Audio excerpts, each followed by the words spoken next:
I'm Steve Clemons. I direct the foreign policy programs here at the New America Foundation. I write a blog called The Washington Note, and on the New America Foundation website and The Washington Note, we're now streaming live, and so we have an audience external to this room, but it's good to see everyone here as well. Sometimes worry that eventually we'll be like the floor of the Senate, no one down there, but C-SPAN is, and that's always good.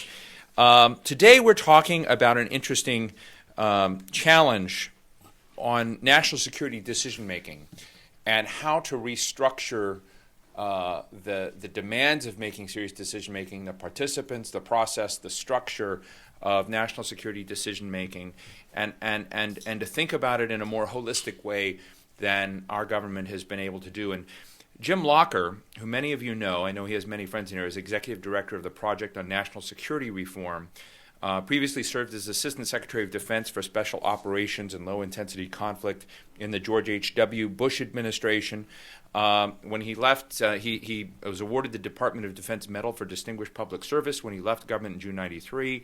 He's got a long line of accomplishments, but the Jim Locher that I've gotten to know is someone who is known to just about every reasonably smart, well-placed national security bureaucrat, and that they look at him as the guy who knows the whole book on the Goldwater-Nichols Act, the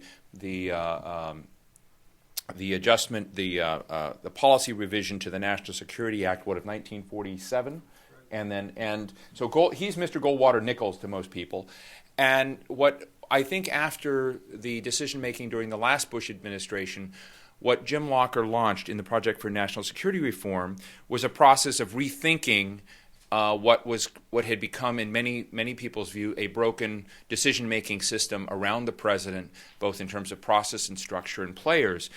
And I was consulted early in this process. I was part of the media group, I guess, for a while, and may still be, as I know. He's got thousands of people engaged in this, and produced a massive report in November 2008 titled "Forging a New Shield." It's 800 and some odd pages long. It is. I've seen the executive summary.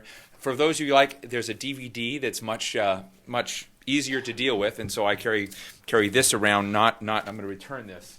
Never bring me a book like this again. This is good.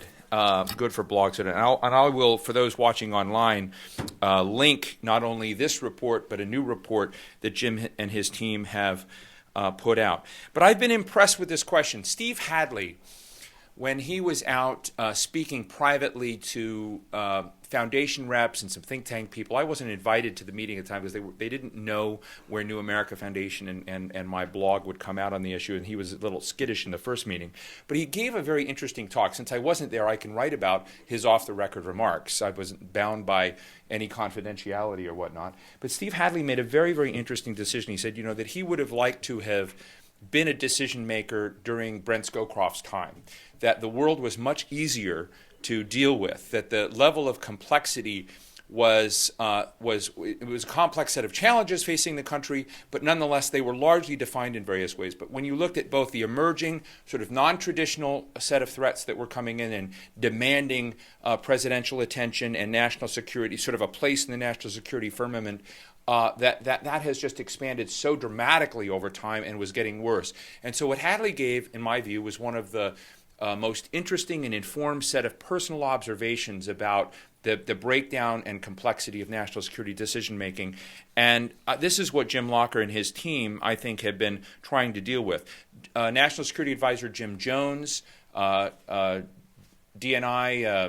Admiral Dennis Blair were both part of the coalition leading this project as well, so we know the subject is on their film. And I will, as I now turn the podium over to Jim Locher, just say, on one element I want him to come at too is not only thinking about how this presidential administration and next administration sort of think about decision-making more broadly, but also whether these kinds of legal requirements of decision-making are easily sidestepped by administrations. Because to a certain degree, when Larry Wilkerson, the former State Department Chief of Staff, who was also part of this process, spoke here, he talked about the Rumsfeld-Cheney cabal and breaking the national security decision-making and stepping away from it.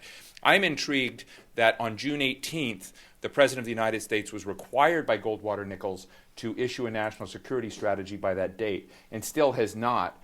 Not that many other administrations paid attention to the 150-day requirement either, but nonetheless, they all came out with national security strategies pretty close to it, and this administration has not yet. So to some degree, you have an administration today that is at least flouting one of the early requirements of Goldwater-Nichols itself, notwithstanding all of the other suggestions that you're putting on the table. But please give a welcome and a round of applause to Jim Locher, who's going to share his thoughts with us.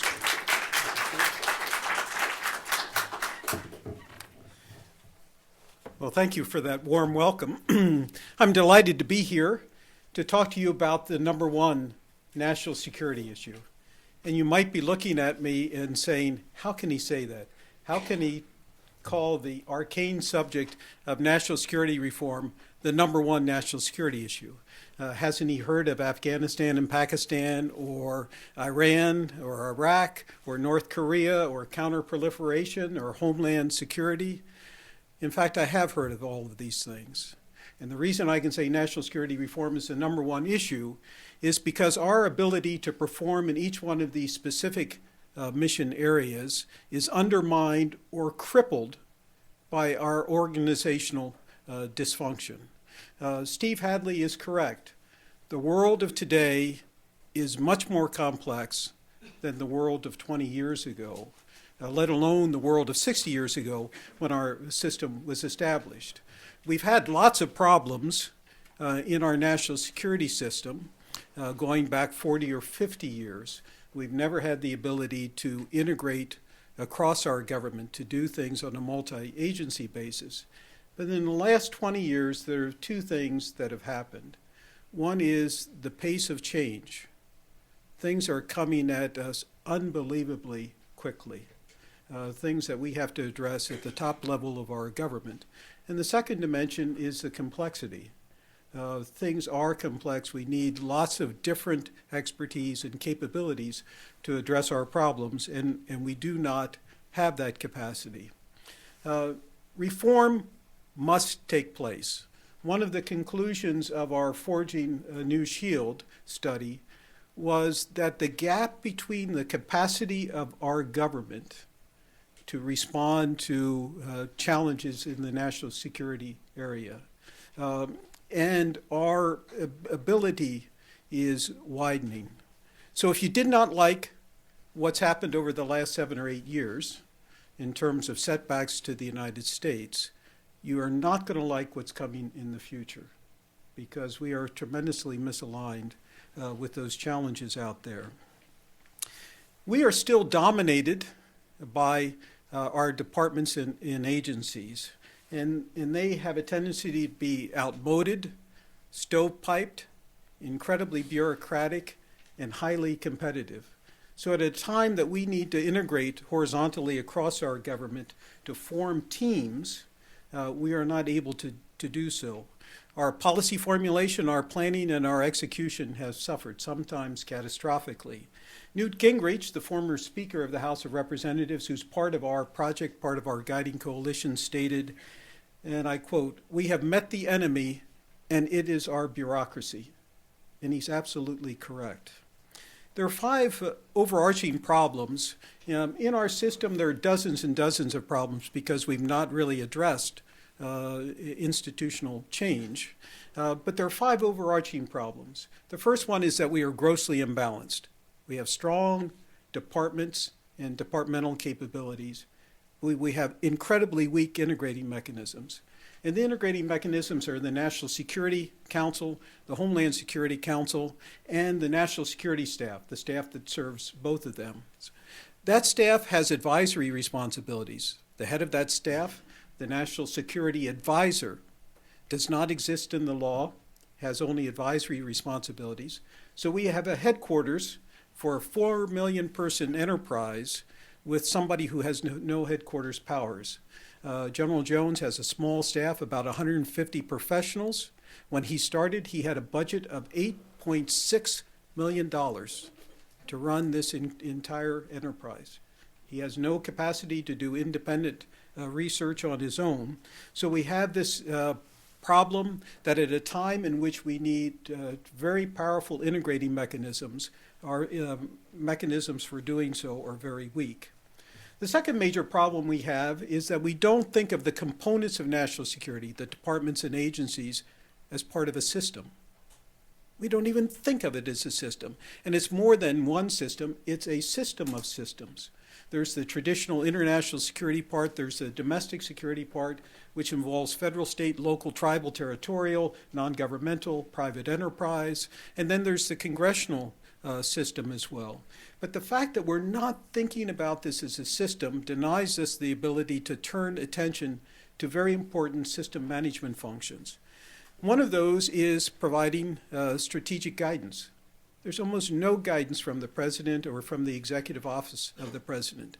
The one document that Steve was talking about, the National Security Strategy demanded by Goldwater-Nichols, has on occasion produced some incredibly useful thinking. But for the most part, it's not a strategy document. It's a public relations document. It has a tendency to lay out goals, but it's not driving our system. So we almost have no guidance, the strategic guidance from the president or the executive office of the president, which means that the various departments and agencies have to develop their own thinking on strategy and guidance for planning. The third problem we have is that there is no effective means for delegating the president's authority. The National Security Act of 1947 made the president completely responsible for integrating across the national security departments and agencies. On occasion, when the president has attempted to delegate his authority, as he did to a great extent on Iraq to the Department of Defense, he's very disappointed by the results. Because the moment it leaves the executive office of the president, it loses that presidential national perspective and starts to be dominated by departmental thinking. And so the White House has a tendency then to pull things back and try to handle them in the executive office of the president, where they become an incredible bottleneck. They can only handle a couple of issues at a time and usually not well. The fourth major problem is that our resources are not aligned with strategic objectives. We still put the president's budget together on an input basis. First of all, we don't have strategic objectives. We have the Office of Management budget doing the best it can, but recognizing it's down at the tactical level. It's not really thinking about what are the missions we're trying to accomplish, how should we balance across all of the instruments of national power, which has produced this outcome in which all of the money is going to the Pentagon. And the civilian parts of our government are tremendously starved for resources to play their important roles in national security. The last problem is the Congress. I'm sure you're not surprised that I mentioned Congress as part of the problem. The Congress is focused on the parts. It's even worse off than the executive branch because it never had a National Security Act of 1947. It has those narrow committee jurisdictions. Those committees are fierce rivals. I served on the Senate Armed Services Committee for 11 years, and I can speak that when we treated the Senate Foreign Relations Committee and the Senate Select Committee on Intelligence as bitter rivals, and so they're not thinking about how to do whole of government at a time in which all of the major missions that confront us in national security require us to do whole of government. If you thought about combating terrorism, combating terrorism is principally a law enforcement issue, so we need the Department of Justice. We're working with lots of governments, and with the United Nations, we need the Department of State. We have the Department of Defense involved in hunting down terrorists, so they're extensively engaged. We have almost every element of the intelligence community, the 16 separate agencies there engaged in it. We have the Department of the Treasury because we're trying to stem the flow of financing to terrorists. We have the Department of Transportation because terrorists love to strike at transportation networks. We have Health and Human Services because we're worried about terrorist use of chemical or biological weapons, or what might be required in terms of a medical response to a terrorist incident in the United States. And that just begins to give you a sense of the major parts of the government that need to be pulled together in an integrated team. And we don't have this capability on Capitol Hill at all. Matter of fact, the way Congress approaches its responsibilities is it reinforces the divisions in the executive branch, makes the problem even worse. Now, people have been talking about this problem for much of the last 8 years. 9/11 began to spark it as we ran into trouble in stability operations in Iraq and Afghanistan. Our incredibly poor response to Hurricane Katrina, people were understanding that there was an organizational problem here. But beyond the talk, not much has occurred. The Obama administration has taken a few steps that the Project on National Security Reform has talked about. The merging of the staff. There used to be two separate staffs over there, the National Security Council staff and the Homeland Security Council staff. Those have been merged. The Obama administration has talked about broadening the scope of national security and who gets to participate in National Security Council meetings, so the president has a broader set of inputs on issues from different perspectives. But for the most part, it's been rhetoric. There's no real champion on Capitol Hill, and in the executive branch, there have just been a few steps that have been taken. The transformation that required is massive. It's going to be a Goldwater-Nichols for the interagency, but 15 to 20 times as complex. As Steve mentioned, the Project on National Security Reform spent its first 2 years producing that 800-page report, really focused in on what are the problems. You cannot make progress on solutions until you really understand what it is that needs to be fixed. That's not the Washington tradition. The Washington tradition is too impatient to do that incredibly hard work. And it's beginning to design solutions before we clearly understand the problem. So in producing that 800-page report, we spent 90% of our time just thinking about what are these problems, but more importantly, what's causing them. Because it's the causes that we have to treat with our solutions. But in the end, we did produce 38 recommendations. And since we put that report out a year ago, in November of last year, we've turned our attention to thinking about refining those recommendations, working with elements of the government, how we're going to gain approval, and what's going to be involved in implementing them. And just at the end of September, we produced another report, a little thinner than the one we had before, but still fairly substantial, which talks about what we've learned in the past year in terms of working with different government departments. We've been working with the National Security Staff, the Office of Management and Budget, the Department of State, the Department of Homeland Security. Our greatest partnership is with the National Counterterrorism Center, where there's a Directorate for Strategic Operational Planning, which is supposed to do whole-of-government planning for combating terrorism, and then to assess the extent to which those plans are being implemented. And we are a genuine partner with that organization. We've been working with the Special Envoy to the Sudan to think about the special envoys in SARS. They're really a reflection of the fact that our government does not have the institutional mechanisms to work across departments and agencies. And so when the president finds a need for that, he has to either create a special envoy or a czar, something that's been done in the past, normally without much success. And so we've been trying to think about that model and how it could be strengthened. What I should say is that our experiences over the past year have given us a much better understanding of the obstacles to national security reform. And I'd like to talk about those just for a moment. There's a huge intellectual obstacle. We're essentially trying to go from 1947 to 2009 or 2010.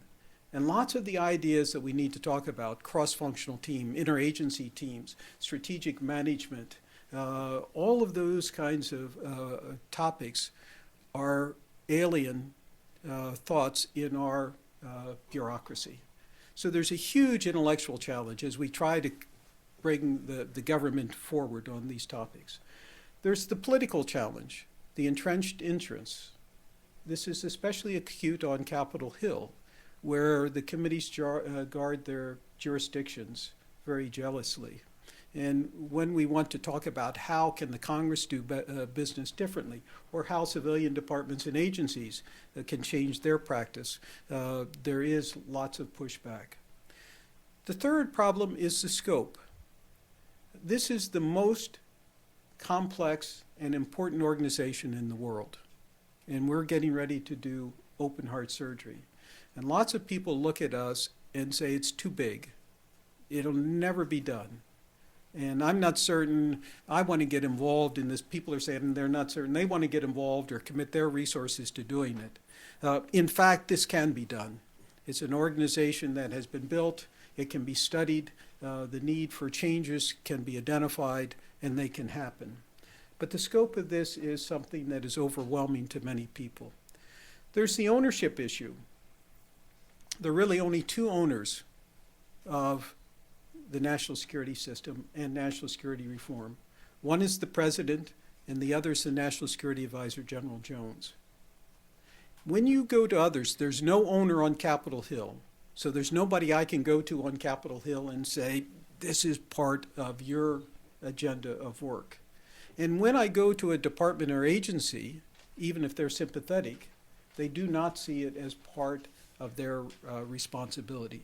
So we have a huge ownership issue, a system that needs to be changed, but only a few owners. And one of those owners, General Jones, the National Security Advisor, is incredibly weak. He's an advisor without resources and in a system that doesn't understand the incredibly important role that he has to play. The last obstacle is bandwidth. Everybody is so busy in their inbox. In part, they're busy because the system is so dysfunctional that it takes all of the energy of people working 12 or 14-hour days just to push the issues of today and tomorrow. There is no capacity for doing institutional reform. In some of the organizations that I've talked about, I've gone and made a presentation to the top 14 people, and when I was finished, each one of those 14 people said, "You're absolutely correct." But they could not find the capacity in their organization to partner with us to help us move forward this agenda. So there are some formidable obstacles out there, but we have no alternative but to press ahead and make national security reform a reality before the consequences to this nation are even more dire than that we've faced in recent years. I want to talk just for a moment about some of the new organizational concepts, and then I look forward to responding to any questions that Steve and you might have. First of all, the framework has to be national security. Currently, the framework is departmentalism. It's what it is that departments are hoping to accomplish. We need a whole-of-government approach that integrates all of instruments of national power and influence, that puts the national mission first. That is not what we're doing today. We're not putting the national mission first. We need a broadened scope of national security. The Obama administration has recognized that, but that needs to be operationalized and get the economy, law enforcement, energy, climate change, all of the other things engaged in a meaningful way. Right now, the system, the national security staff focuses on policy. But there are other important tasks that have to be performed. Strategy, aligning resources with strategy, the planning, the execution, and then the assessment. So there needs to be strategic management of all of those end-to-end processes. The national security system, as I mentioned, is not thought about as a system, so we don't develop it. We don't worry about the human capital in that system. In Goldwater-Nichols, we developed the joint officer approach. And we now need the ability to develop people with the skills to operate in the interagency environment. We have almost no knowledge management in the national security system. As you may know, when we change administrations, we're particularly vulnerable because all of those safes at the national security staff are emptied out. They're put into moving vans and they're sent to a presidential library where they are finally processed after 60 or 70 years. And when the new staff comes in, they're coming into empty safes. The government knows a tremendous amount. It cannot get it to the point of application, and much of that is a cultural issue. Departments and agencies do not trust each other, so they're reluctant to share their information. The last thing I want to mention is the concept of interagency teams. Right now, we're trying to do things by committees. Committees filled with people who are there to defend departmental interests. What we need is full-time staffs working on issues, bringing all of that expertise from departments and agencies, but not beholden to departmental ideology, focused on the national mission. Now, the National Counterterrorism Center, that Directorate for Strategic Operational Planning, is the beginning of an interagency team, and that's why we put lots of energy into studying what they're doing, the obstacles to their work, and how their work ought to be broadened. In this report, we've laid out next steps for the President, for the National Security Advisor, for the Director of the Office of Management and Budget, for the Secretary of State, for the Secretary of Defense, for the Secretary of Homeland Security, the Director of National Intelligence, and to the Congress. 44 specific steps that they could take now under existing authority that would tremendously improve our system. This report is on our website. I think Steve is going to give you the link to it. You ought to take a look at that. One of the things that we're going to be doing is at the end of September next year, we're going to be putting out a report, a progress report, on how the President and the secretaries and the various directors and the Congress have done in terms of taking steps to reform the national security system. That's my story, and I look forward to responding to any questions that you have. Thanks so much, Jim. You just stay there. Let me, before I open the floor, the other day I had Daniel Yergin here talking about his re-release of his Pulitzer Prize-winning book, The Prize. And for those who haven't read it, it's about essentially all the great soap operas and dramas around oil and energy politics. And he said, I asked him why he revised the book, and he said, well, 4 issues. One, oil fundamentally has become a currency. Secondly, globalization, bringing India and China in, has sort of significantly changed the demand side of this. The various wars, significant wars in oil regions, and technological innovation in the energy sector. He says he needed to sort of update his whole book to kind of deal with those sorts of issues. And it made me think of you, because fundamentally that's essentially what you're trying to argue we need to do in national security decision-making, to a re-release. And what do you think, why do you think, to the degree that thus far the Obama administration has, in my assessment, been rather reticent about actually taking this on in a much more serious way? I mean, they send signals out now and then. Jim Jones was saying he was trying to rethink all this out, which to explain why he wasn't hanging out in the president's office so much. But why do you think that the system as whole has been so resistant to your report? Okay. Well, I think the Obama administration has had lots of other things to turn its attention to. And I do not think there's been the capacity. This is going to be a massive change. It will take an incredible political commitment by the president to undertake this. And I think that they've not had the capacity to do it well. We're hopeful that in January, some of the tough decisions will be behind the administration, and that they could actually turn their attention to this particular subject. One additional thing that favors that possibility is, you had mentioned all of the people from our project who have gone into the Obama administration. Denny Blair, the Director of National Intelligence, was my deputy on the project. Jim Jones was there. Michelle Flournoy, Jim Steinberg, Ash Carter, Carlos Pascual were all part of the project. Unfortunately, they've been under an ethics restriction for the past. They have a 1-year ethics restriction in which they cannot really engage with the project on national security reform or assist us in any way. So we're hopeful that when that ethics restriction... You cannot be smart for a year. That's right. It's interesting. We've spent 2 years working together. We had a guiding coalition of 26 distinguished people, like the 6 that I mentioned, working together to think about the problems in the system and the way ahead. And we were so delighted when they were appointed in the Obama administration in all of those key positions, because we thought that gave us a great ability to work those issues. But we've had a year here in which we've not been able to engage with them. But when they are taken out from under wraps, we're hopeful that we will be able to get their assistance and their understanding. Interesting. Let me open the floor. Danny Freifeld. From the Center on Law and Security at New York University. I have 2 questions. I hate to give you 2 questions at once, but I think the first one maybe a little bit easier than the second. Number one, you've sort of identified the obstacles and diagnosed sort of what the causes are, but are you guys suggesting any kind of architectural change to to the national security, to the architecture that exists now in terms of departments and agencies?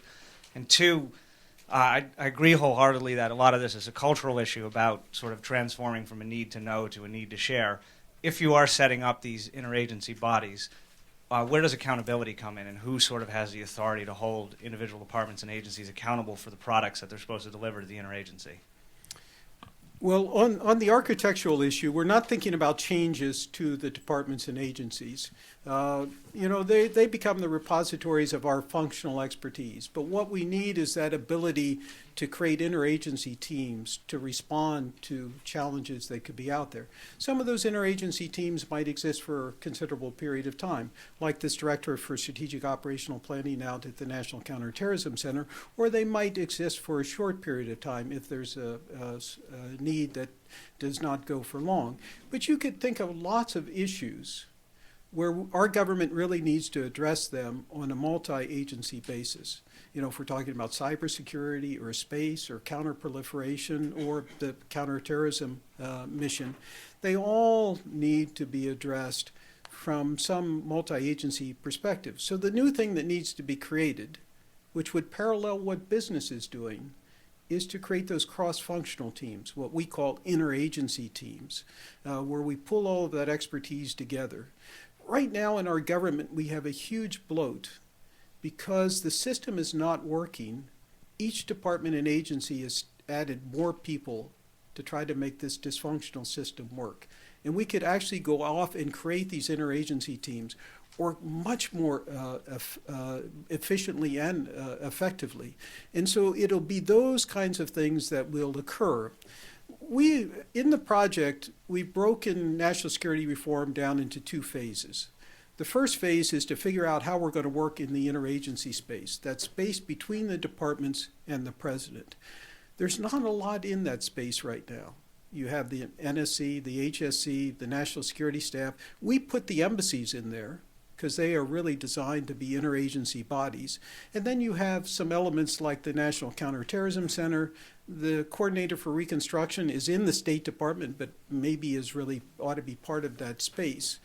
But that space is going to grow considerably because in the future, the only way we can perform effectively is to do it with standing interagency groups.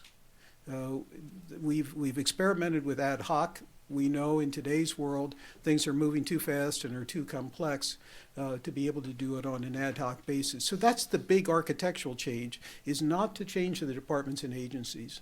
Leave them alone. Let them be the repositories of functional expertise and to do things that are required in those departments and agencies, but to figure out how we are going to work in that interagency space with new organizations. I might mention to you in that regard, for 10 or 15 years, we've been talking about the fact that outside of the United States, we needed to address national security issues on a regional basis. That right now our approach to a great extent is a country-by-country basis. That's how the State Department does things. We do have the combatant commands in the Department of Defense that can give us that regional part, and they've been trying to expand their interagency participation by creating all sorts of groups, and they have lots of ideas. The Africa Command and the Southern Command are experimenting with lots of additional ideas. But there is a need for a civilian-led, what we call integrated regional center out there, where we can lead in a region with a civilian, not with a military person, and we can bring all of the instruments together in one regional center, and we can think about those particular regions. So that would be another architectural change, but it does not affect the departments and agencies. With respect to the cultural issue, much of what is out there, especially in the information sharing, is a cultural problem. There's a great risk avoidance. We're fearful of having our information somehow released, and so we hold it very, very carefully. So we're looking at this issue of risk avoidance, but how do we change that culture? And how do we change the culture to create an interagency culture? We don't have that. Right now we're dominated by the departments and agencies.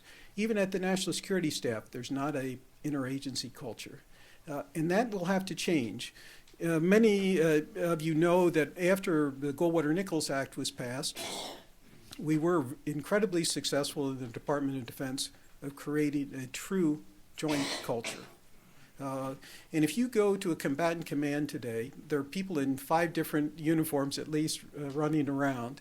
And when they are given a mission, there's nobody who's worrying about whether the Army's doing it, the Navy, the Air Force, the Marine Corps, or the Coast Guard.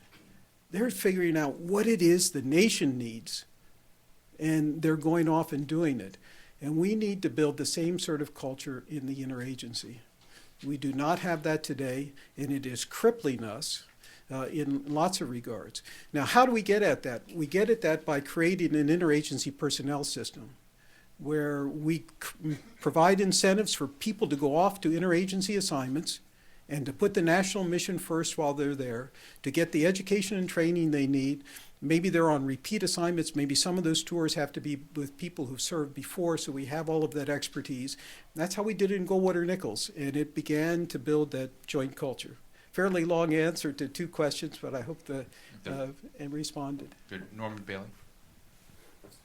Thank you. First of all, I want to congratulate you and your colleagues for taking on an extremely significant and important task. I'm Norman Bailey of the Institute of World Politics. I was on the staff of the National Security Council during the first term of the Reagan administration, in charge of national security planning.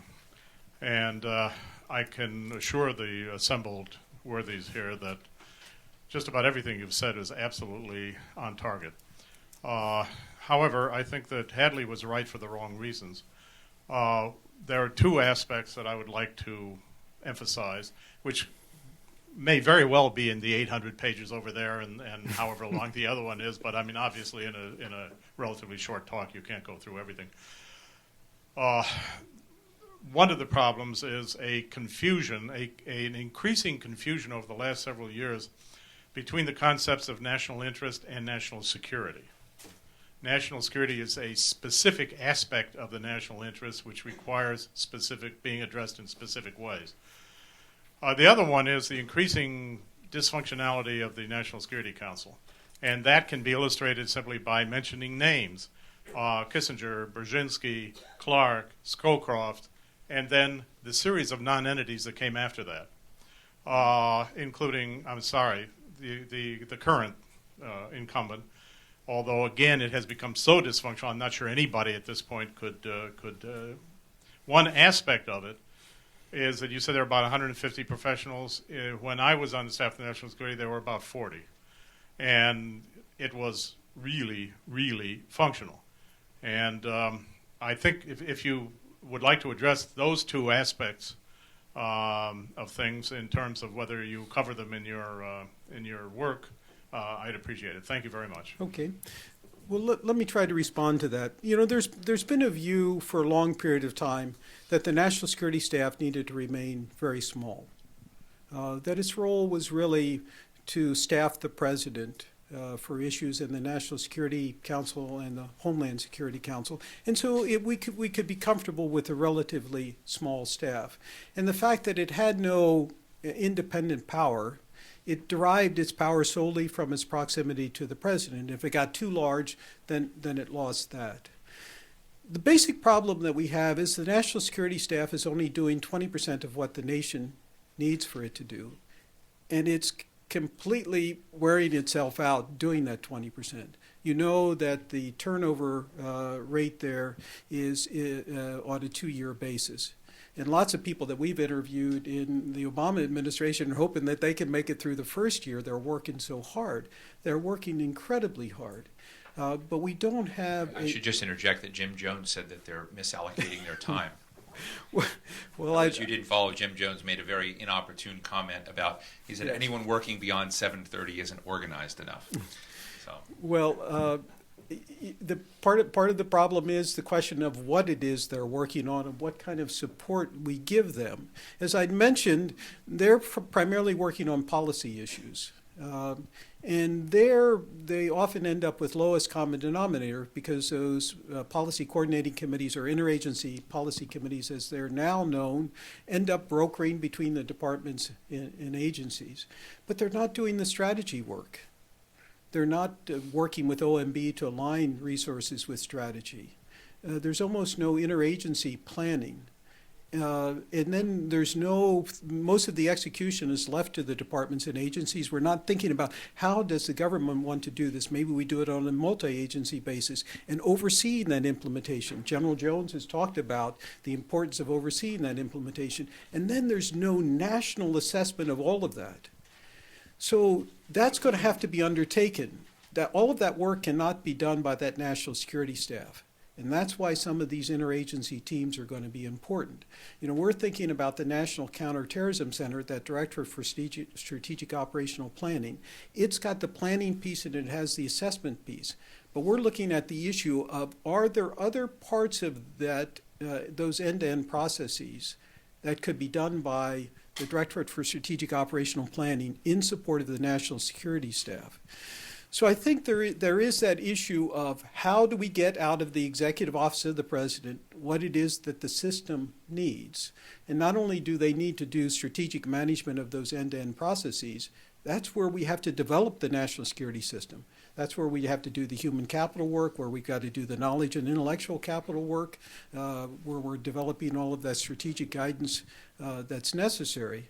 So there's some big changes that need to take place there, but part of that is going to be changing our mindset. If the framework is national security, then the National Security Advisor is going to have to become the National Security Manager.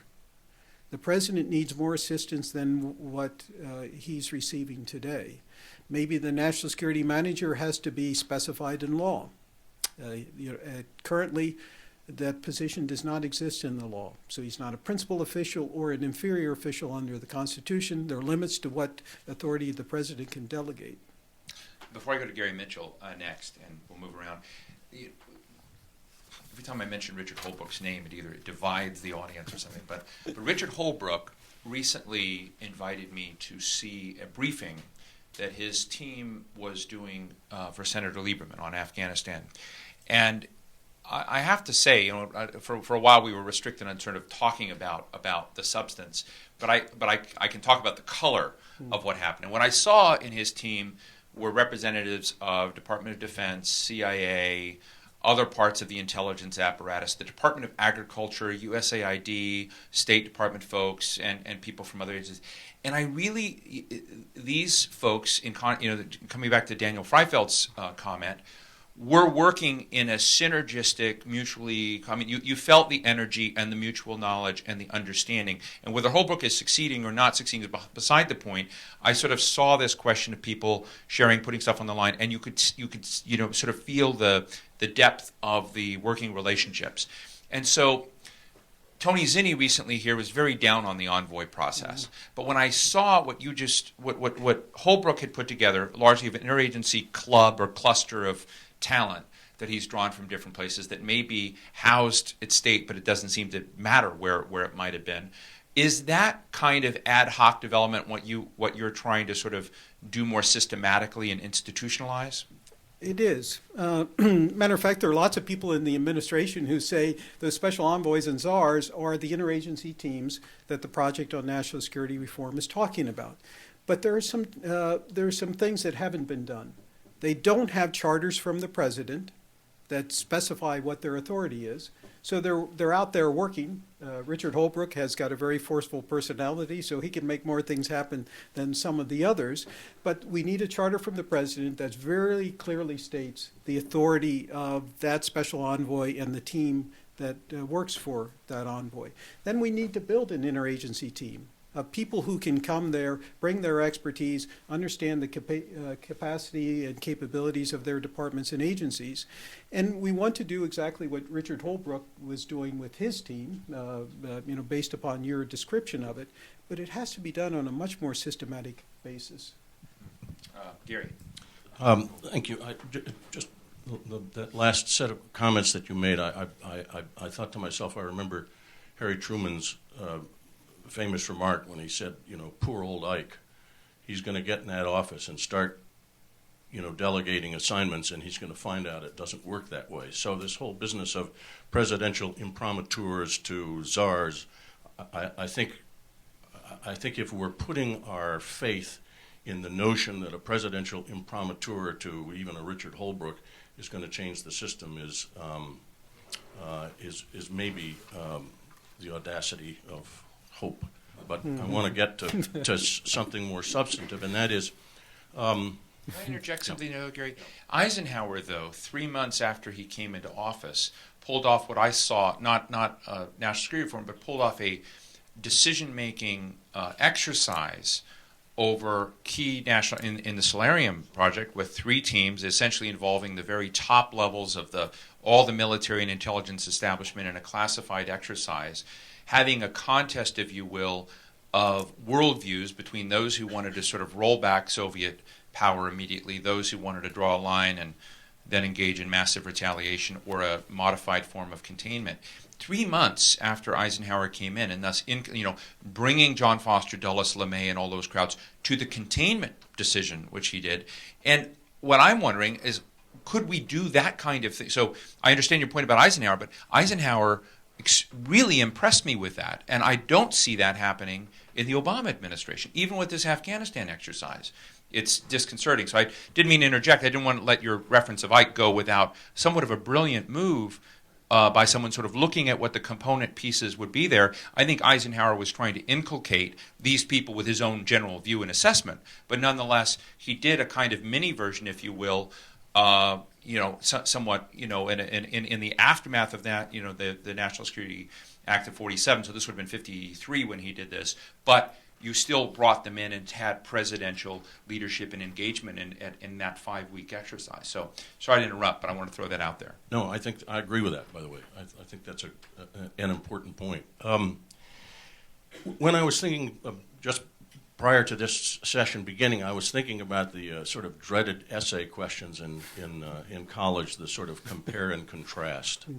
And it led me to wonder whether in this process you looked at other national security apparatus and decision-making processes in any other countries, number one, and number two, whether at any point in your deliberations you gave any thought to looking at large multinational corporations that face problems not dissimilar from the ones that you outline. And just as a PS on that, the book In Search of Excellence was a classic example of McKinsey doing this for itself. It became the book In Search of Excellence, but it was when Ron Daniel became the head of McKinsey, and he said, we've been doing this kind of stuff for thousands of companies for 40 years. What have we learned? Not what have we learned about telecommunications or steel, et cetera, but what have we learned about excellence? And as you may recall, in that first chapter of In Search of Excellence, they sort of come up with 6 characteristics of excellence. And so I'm wondering whether that kind of thinking has been a part of your process or could be. Thanks. Yes. To answer that, and then I'll go back and start with your question on czars and go through these ideas. It has been part of our process. I'm a Harvard Business School graduate, so I'm very familiar with the McKinsey 7 S's, and we've thought about, 85% of the people in the Western world equate the term organization and structure. And we know in today's world that structure is not that important as an element of organizational effectiveness. The most important thing is something that McKinsey called shared values. An agreed vision, agreement as to our mission, an agreement as to the principles we're going to operate under. And that's how we can have virtual organizations that can be incredibly effective. If they have shared values, they don't need structure or process or all of those other things. And our problem in the interagency system is we don't have shared values. Even in departments, we don't have shared values. They come with different ideas. We don't even have principles under which we're going to operate. And that's one of the things that we've sent to the Obama administration, is to say, you need to articulate what are the principles of the national security system. So we're thinking about that. But to go back to your question about czars, you're right. The president anointing somebody and giving them, delegating whatever authority they can, is not going to solve this problem. It goes back to the 7 S's.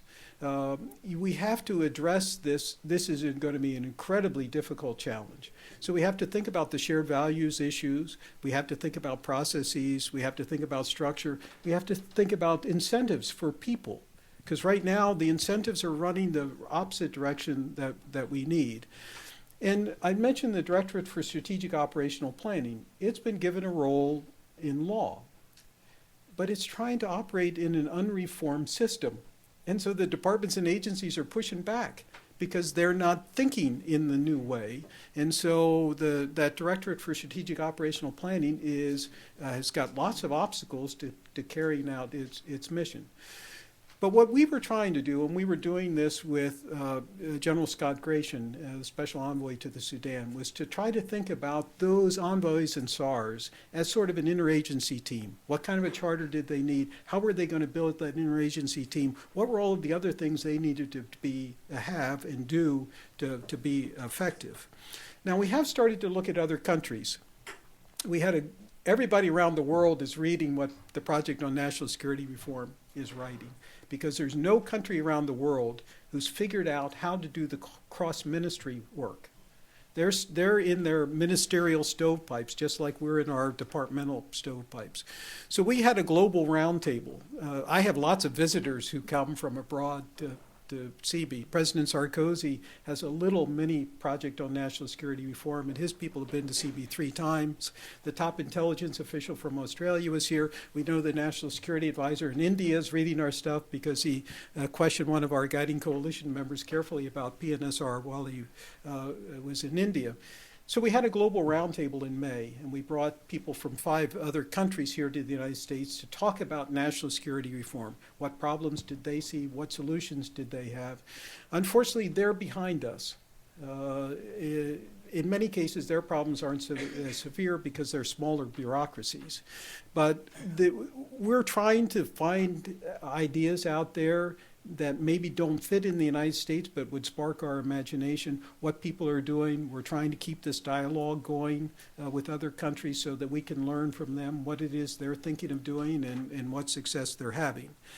With respect to the multinational corporations, the corporations in the mid-1980s went to doing horizontal teams.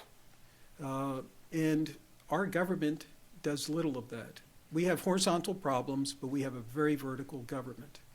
And so we're thinking about this issue of how do we do cross-functional teams, whether they're interagency teams. And one of the things in our big study that we recommended is that the executive secretary of the National Security Staff should be given the responsibility to be able to create, house, man, empower, fund a team, an interagency team, within 24 hours. Because when we've got a really hot problem where we need all of the government's expertise to solve it, if we're lucky, we might be able to do that in 6 months. And sometimes the president has asked for things to happen on an interagency basis, and people are resisting because they have to give up people and there's money involved. And so we're looking at multinational corporations. They do the really important work in multinational corporations is done horizontally. More than 50% of the work is done in horizontal teams. And it's all of the important work. It's the work that requires the expertise from across the corporation. In our government, we don't have that ability. And so we're trying to think about what are those modern organizational practices that have been proven in business that have genuine application in government. Chris Tucker, and then right here. We'll come to Chris Tucker and then to you. Hi. So one of the big things that's changed since 1947 is that the national security communities become at least the American national security communities become the most technology-intensive enterprise pretty much ever to dawn the face of the earth. And there's no real reflection of that in the organization itself. I mean, up at the White House level, National Security Council, there are almost Luddites. No grasp of the extent to which technology is embedded in the community, and there also hasn't been, and the net effect is you see a lot of this contracted out to Lockheed Martin, Raytheon, Northrop Grumman, everybody out the Dulles corridor. So in national security reform, where do you see the thinking regarding the technological aspects of our community and how we should better organize for that? Not just rolling back outsourcing and contracting, but literally rethinking how we're organized to deal with it. Okay, you're right. I was an assistant secretary of defense, and I went to a couple of hundred deputies committee meetings and lots of meetings over there, and had no access to the science and technology community. There was no input. We were all policy wonks working on issues. So we do have a science and technology issue team that is looking at the issue of how do we connect the highest level of our government to the science and technology community. But it's also looking at the issue of how do we work across the government. There are lots of people who in the science and technology community who feel constrained by the stovepipe. They've got an application for another department of agency, but they can't bust out of their own. Even the national labs feel like they can't bust out of that. So we do have a science and technology team that is working on this issue to develop our ideas there. But one thing I wanted to mention, the national security staff is still using faxes. They fax the... Faxes are back. Well, they use those faxes to send the meeting notices for meetings of the Principals Committee at the National Security Council, the Deputies Committee. They send the read-aheads by faxes. And what we have described to them is that they're operating... You remember how we used to have to operate before we had Travelocity and Expedia? You used to have to call, some of you are too young to remember this, but you used to have to call 5 or 6 airlines, and then you called 4 or 5 hotels, and then you called 3 or 4 rental car companies, and then you called lots of them back to find out how you were going to make all of this work. Well, that's how the national security staff operates. They don't have a collaboration environment. They don't have a modern information sharing system. And one of the projects that we're working on, we have proposed a pilot where we would just focus on the Deputies Committee and strengthening the ability of the Deputies Committee to operate, to install a modern information sharing environment over there, a real collaboration tool. And if we start narrowly, if we don't threaten anybody, we're hopeful that we could show the potential over there. But at the National Security Staff, there are no job descriptions, there are no charters for the interagency policy committees, there's no training for people when they go there, there's no schedule for the work of the Principals Committee, the Deputies Committee, any of the other committees. There are lots of things that need to be done, but you're right on the technology piece. There's a lot of technology that could assist that system. I want to go to this lady here, and then to Carlos Lozada, and then we'll go to you. But before we go, I want to I just got a note last night from Richard Lugar's office that they have succeeded, I think, in getting the administration to agree to create science envoys at embassies. So just one sort of element of injecting sort of science capacity, at least in the diplomatic functions. Right. And Paul Foldy from the committee sent this to me last night. But yes. Thanks. Louise Diamond, Global Systems Initiatives. I want to go back to the previous question, and you started to talk about the organizational dynamics, and my background is in that field of organizational consulting, and what you're describing is what we would call a very traditional complex systems change process or organizational transformation process. And I'm hearing a lot about the content of what the changes should be, and I'm wondering if you have people on your team who are process consultants to help you think about that, and also what we know about organizational transformation processes is you have to have a client that's on board. Right. And who is the client? And are they on board? Well, absolutely great questions. In some cases, we do have clients. General Jones for part of our work, and he's interested in it. We've had little of his time, but in other cases, the work that we're doing for the National Counterterrorism Center, They are a genuine client. We're actually in partnership, genuine partnership with them. We have one team. They have a co-leader. We have a co-leader. We're inside the tent. We get to read all of their materials, have access to everybody out there. It's been completely open. But we have determined that we can only really have success if we have a client out there that's really interested in our work. We are also, when we leave here, we're going back. We pulled together an implementation advisory group of people who've done big transformation kinds of things.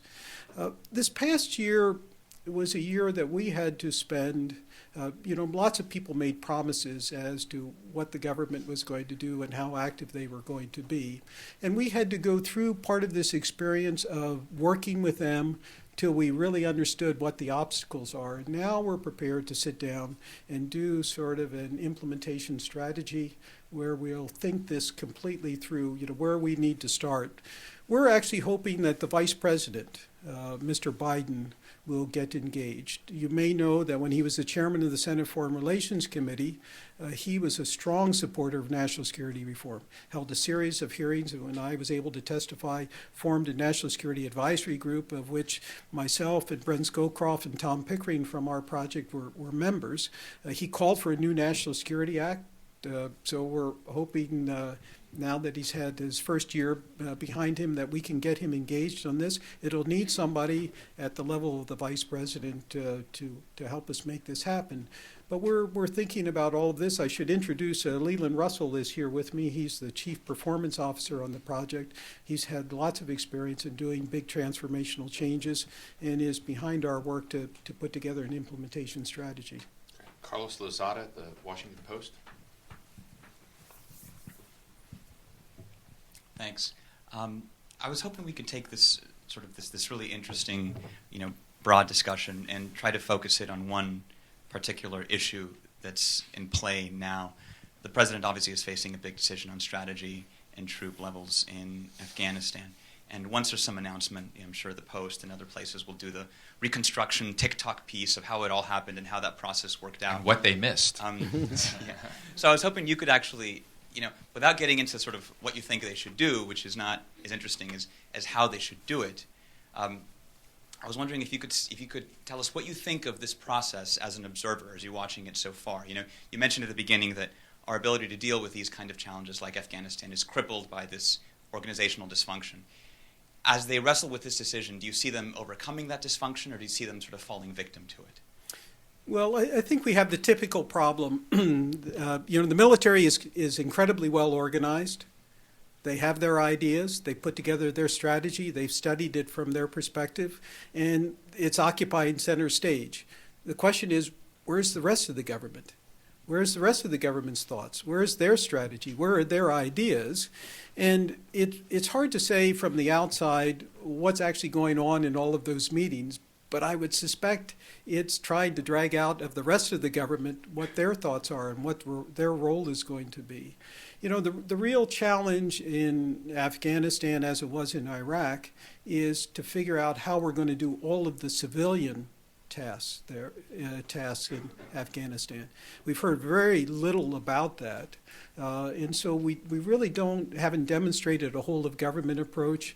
We have that military strategy sitting out there dominating the debate.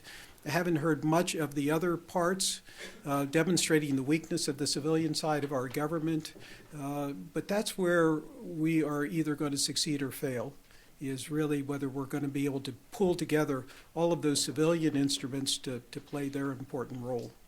In a counterinsurgency effort, you're thinking of the military of playing a supporting role.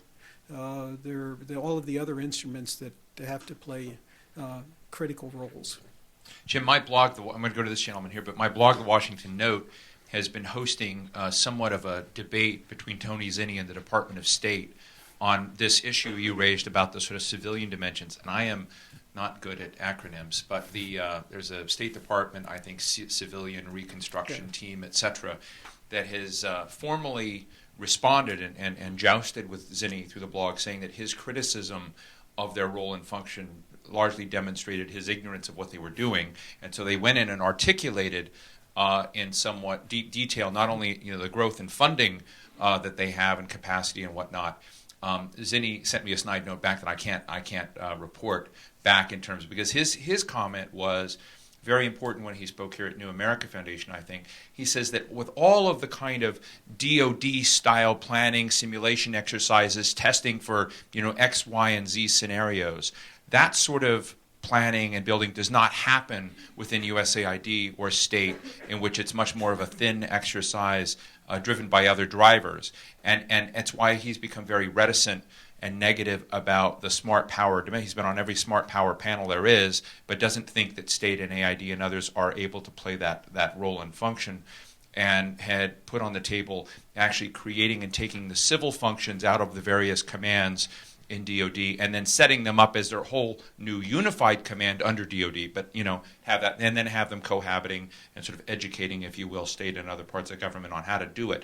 But so this debate is actually going on, and it's somewhat ferocious. But I wanted to let you know that there is this really interesting discussion, and it's really all about Afghanistan right now, and whatever the next Afghanistan will be. So I just wanted to add that. May I just respond to that quickly, so we can get to some additional questions? I'm not prepared to give up on the civilian side of government. I think that if the United States is going to be successful going forward, we're going to have to build these capacities in our civilian departments and agencies, and not take the step of building them into the Department of Defense and having the Department of Defense do this, because we'll lose that important civilian perspective. It will be an incredible challenge if you think about the changes that are required in the Department of State to bring it into the 21st century. But in lots of other civilian departments and agencies, we don't have the ability to deploy our capacity overseas quickly. So there'll have to be huge changes there, but we need to get started on that. And if we put it into the Department of Defense, we'll just delay the day, maybe doom the day in which we'll build those civilian capacities. So I'm determined to press ahead with reforming the civilian side of the government, get it the resources it needs, but there'll have to be lots of cultural and administrative changes there as well. Let me invite you to write a short piece for the Washington Note responding to Zinni. Yes. Jim, thanks very much. I have a question from the trenches, having worked 19 years or so in the State Department Counterterrorism Office.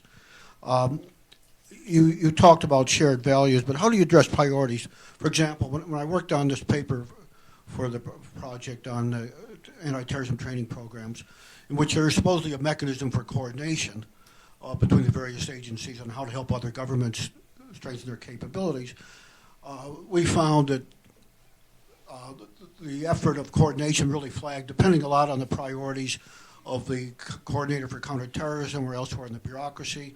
There was infighting with Treasury on resources and dealing with terrorism financing. And there's also the issue of, you mentioned the inboxes being so filled. I remember hearing people complain they're so busy going to interagency coordinating meetings, they can't run their own programs and issues. How would you address that? And also your comments on, you served, I think, on the CSG, the Assistant Secretary's Committee on Counterterrorism with Assistant Secretaries from various offices. Do you think that's a fairly good model, and how do you think that functioned? Thank you. As it turns out, most of these committees have not been successful. When I was on the Counterterrorism Security Group, we had no way of resolving differences between departments.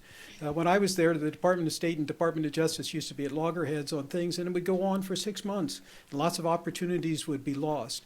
We're going to have to get beyond a committee system and empower somebody to make a decision so the system can be decisive and move forward. And that'll have to be somebody in the national security staff to do that. And there's lots of time wasted in these discussions. Week after week we'd be going and debating issues without decision. And I think if we go to full-time teams of people, in the past the committees are people who are coming one morning a week. And so you can make limited progress. If you got full-time people there working on issues, you can make a lot more progress. Let the senior people come when necessary to be engaged. But currently we have a very inefficient process.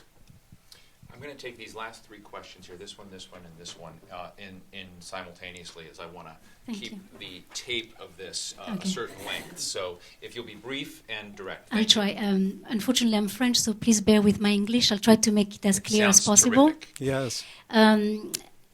Coming from a European country, we can see in America the culture of local, state, and federal, and how it creates all of this, a bit here, a bit there, without a national vision, and try to implement that one. And it's very encouraging to find that there is actually in America some bodies who see it and can and try to make something. So, But you're not calling for monarchy. no. I'm making a bad joke. No. So, Sorry. but I'm calling for something else. I am not familiar with the 44 steps you're talking about and your report, so I apologize about this. But I have some questions here.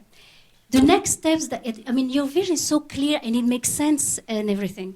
But the 44 next steps that you are recommending the presidential Obama administration, have they read it? Are they going to, have they accepted them?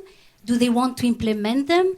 And then what I've noticed that in America, the culture is that when it comes from the government, people don't like to be told what to do. So there is this to implement a national vision, and then by the time it's being done, because the stimulus funding is coming very soon and it's happening and it's next year, especially for the bandwidth problems for national security, I have heard things at DHS that I cannot repeat here because of and it's quite frightening how America is not ready. And yet, how are you going to be able to implement those critical changes to make America more nationally secure? Okay. I've got to bring, because as I said, we've only got a few minutes. So you put a lot on the table. I'm going to take the other two questions to stay on track. So the viability and to try to deal with as much. Diane Perlman and then this gentleman. Hi, George Mason University Institute for Conflict Analysis and Resolution. You've alluded to dealing with causes, and it seems that a lot of what we do in security is focused on the symptom and using like sort of coercive measures like sanctions, deterrence, even counterterrorism that sometimes creates the opposite effect. So do you include like social scientists, like experts in conflict dynamics, and deal with tension reduction, root causes, or look at the relative effectiveness of positive inducements versus, and just sort of having an understanding of what might be provoking and the law of opposites? Okay, the carrot strategy, we'll call it, right? Well, okay, I won't. I'm bad at humor today. What can I say? This gentleman, last question, and then we'll Justin give Jim an Poland, opportunity. Hudson Institute. I just wanted to focus a little bit on the Capitol Hill aspect of things. One instructive example is the case of SCRS for Reconstruction and Stabilization.